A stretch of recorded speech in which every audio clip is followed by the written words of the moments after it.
Madame Zouzi, merci de nous recevoir chez vous pour discuter, pour parler de la journée d'aujourd'hui, qui est une journée commémorative et qui est célébrée dans ce pays depuis le 17 mai 1997 ou 97.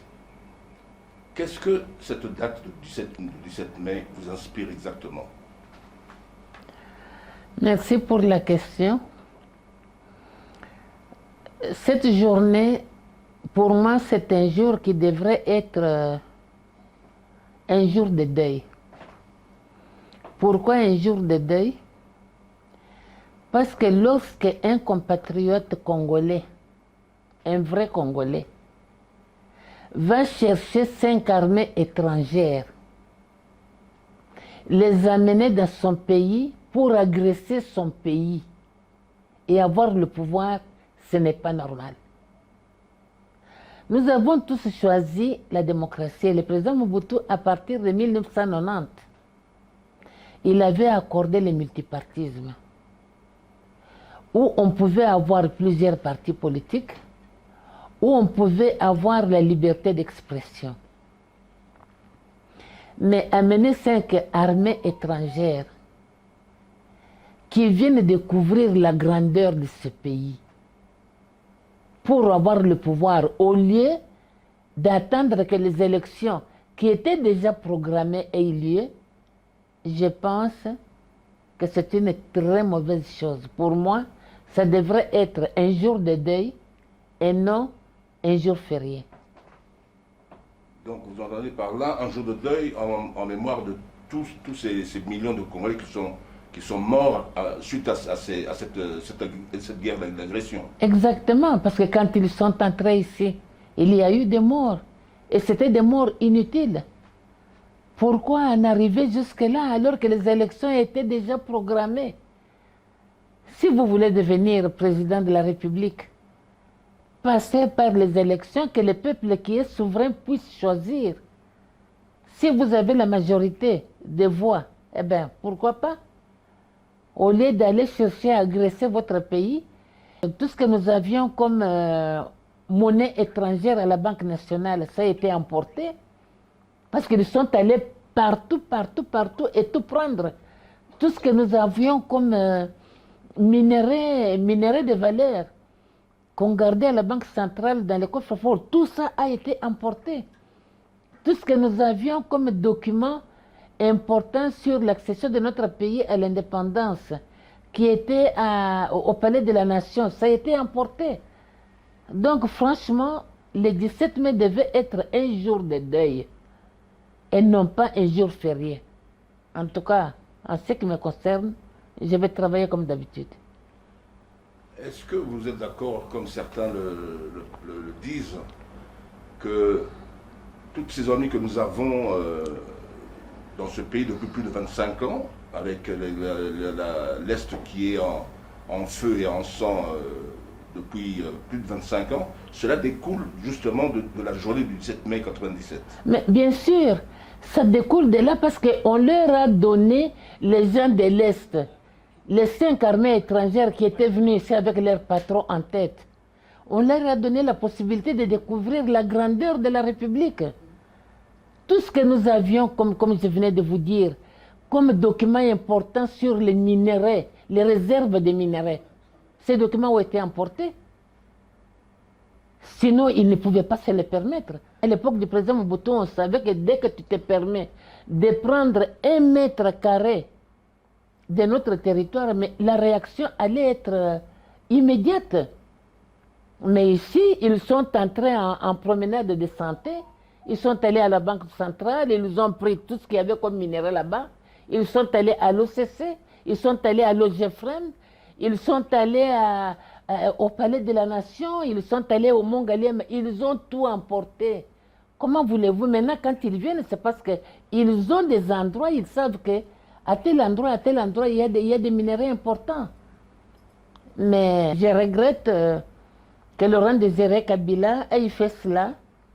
Mais je remercie Dieu parce qu'il a eu quand même la possibilité de voir lui-même que tous ces agresseurs qu'il avait amenés ici n'étaient pas de vrais amis. d'où il est quand même arrivé à les traiter de conglomérats d'aventuriers. Parce qu'il avait découvert que c'était des gens qui tenaient à voler les richesses de son pays, qui tenaient à emporter tout ce qu'il y avait de plus important dans son pays, et lui-même, il les a traités de conglomérats d'aventuriers. Alors je demande à Dieu de les pardonner. Et puisque Laurent Désiré Kabila, en fonction de cette date-là du 17 mai, a été consacré héros national, est-ce que cela est justifié d'après vous? Non.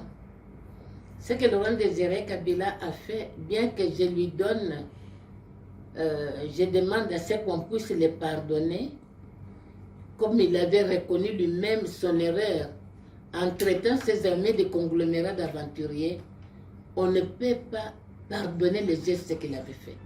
On pardonne, mais on ne peut pas en faire un héros national. Un héros national, c'est quelqu'un qui a sacrifié son sang pour son pays, comme Lumumba, avec ses deux autres compagnons. Là, c'était des vrais compagnons nationaux. On voyait Lumumba, on voulait lui faire faire n'importe quoi. Il a dit non, je ne peux pas accepter qu'on puisse partager mon pays. Il a sacrifié son sang.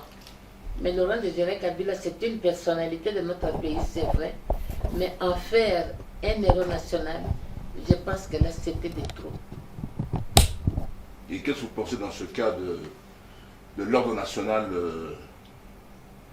de héros, justement, donc Lumumba et Kabila? Est-ce que c'est normal qu'on puisse avoir un tel ordre? Lumumba, comme héros, oui. Président Mobutu, comme héros, oui. Voilà un homme qui a rassemblé les Congolais, qui a unifié le Congo. Jamais on avait les difficultés qu'on avait à l'Est. Tu savais que dès que tu te permets de prendre 1 m² de notre territoire, la réaction allait être spontanée. Papa au baby. Voilà un héros.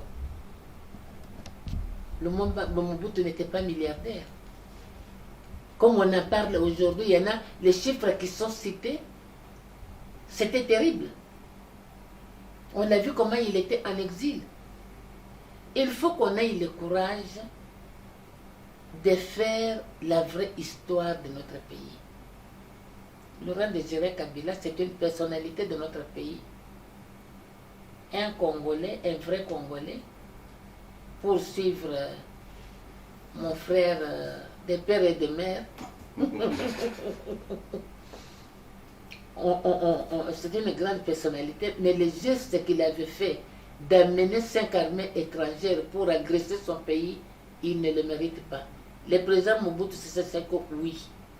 On a fait 32 ans de paix totale.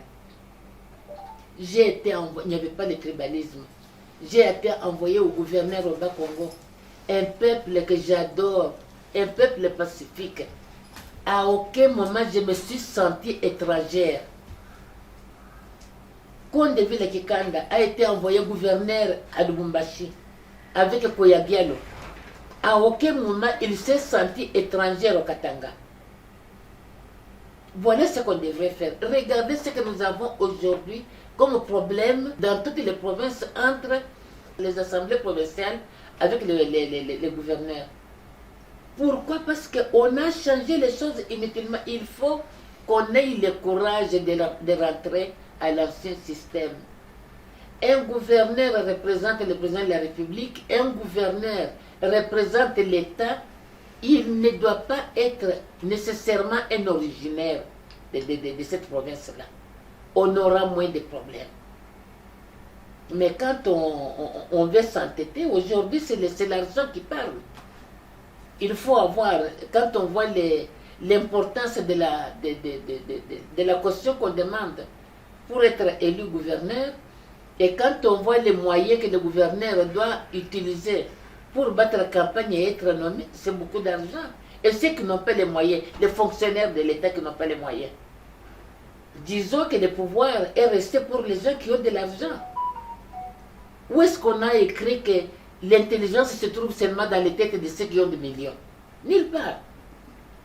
Nous avons des éléments capables parmi les fonctionnaires de l'État, mais qui n'ont pas les moyens. Pourquoi ne pas leur donner la possibilité de gérer aussi leur pays?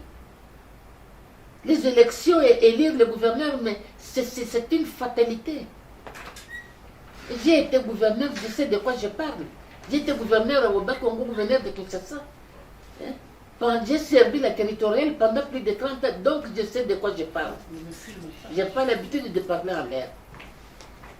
Donc, moi je pense qu'on devrait laisser la territoriale des non-originaires, qu'on donne la possibilité aux fonctionnaires, à ceux qui n'ont pas les moyens de postuler aussi, qu'on donne la possibilité au président de la République de choisir les candidats qui sont valables et qui lui seront présentés par son ministre de l'Intérieur.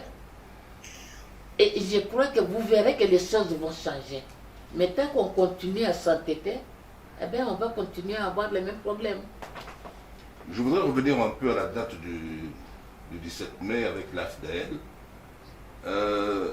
Dans les accords de l'Éméra, signés entre Laurent Désiré Kabila et ses amis de l'AFDL, il était mentionné, il y a un article qui dit que le sol et le sous-sol de la RDC appartiennent à l'AFDL. Qu'est-ce que cela vous inspire? C'était de la bêtise. Moi, je crois que Laurent Désiré Kabila avait signé ces documents-là par le soif de devenir chef de l'État. Il n'y croyait pas. Là, vraiment, on doit lui donner les circonstances atténuantes. Ce n'est pas pardonnable d'aller trahir son pays pour avoir le pouvoir. Là, il avait mal fait. Les sols et le sous-sol appartiennent au Congo et aux Congolais. Il n'y a même pas de débat là-dessus. Nous ne pouvons pas l'accepter. Il a fini par appeler ses amis les conglomérats d'aventuriers. C'est terrible. Le fait d'avoir soif de pouvoir, d'avoir des ambitions, les ambitions sont légitimes. Mais ça ne doit pas vous pousser jusqu'à aller trahir votre pays pour devenir, pour gouverner et devenir président de la République. Là, c'est une trahison qui va vous garder toute la vie. Regardez, quand il n'a pas voulu les fameux accords de l'Éméra, tout l'Est devrait venir au Rwanda à ses amis. Et lui-même a vu que ça ne pouvait pas se faire. Mais le fait qu'ils sont entrés, qu'ils ont vu la grandeur du pays, qu'ils ont découvert ce que nous avons comme des minéraux, c'est resté, ça leur a laissé le goût de vouloir chaque fois faire des intrusions chez nous pour venir prendre des minéraux. Mais c'est Dieu qui donne à chaque peuple et à chaque pays les genres de minéraux qu'il veut. Les Congolais n'ont jamais demandé à Dieu de nous donner de nous donner des minéraux et de ne pas les donner à certains pays. Mais nous pouvons, dans le cadre de la collaboration, dans le cadre des accords signés, on peut travailler ensemble, monter des affaires ensemble entre les pays qui n'ont pas les minéraux que nous avons. On peut faire les joint ventures et on arrivera au même résultat au lieu d'envoyer les gens mourir. C'est pas bien. Merci beaucoup, Madame Douzi, et bonne journée. C'est moi qui te remercie. C'était vraiment un plaisir partagé.